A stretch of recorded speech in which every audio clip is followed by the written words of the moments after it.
pork adobo with a sweet. Ciao guys! So for today's video ay magluluto tayo ng pork adobo with aswete.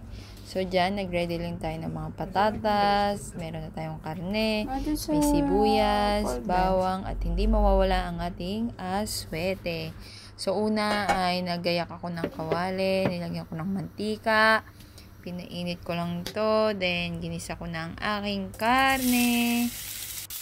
So gisa-gisa lang natin habang tulog ang ating bata.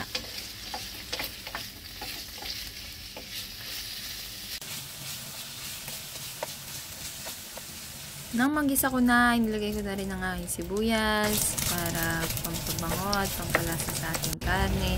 Sumunod na rin dyan ang bawang. Yan, gisa-gisa lang.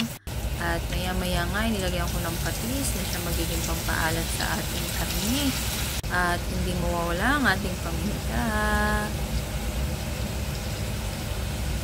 O, ay di pagkalagay ay syempre gigisa uli natin para lumasa ang ating patis at paminta.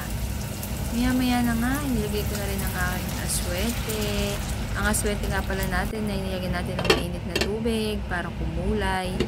At yan nga, tinakpan natin. Maya-maya ay kumulo-kulo na siya. Ayan na, at naiiga na yung ating karne. Ang sabaw ng ating karne. Ang adobo nga palang may aswete ay paborito kong kinakain sa aking lola. So, siya yung nag-introduce sa akin ito. Yan, so nilagyan ko ng suka. Dapat pala kanina pa, nakalimutan ko lang. Pero dahil sa nalate na nga, edi yan na nga. Yan, so pinalasa lang natin yung suka, pero maya-maya, ilagyan na natin ng tubig para lumambot ang ating karne. At nilagay na rin natin ang patatas para siguradong mamaya ay sabay-sabay na silang lumambot at lumasa. Yan. At sa pagpapalambot ko, hindi ko namalayan na iluto na pala ang aming ulam. So, bon appetito!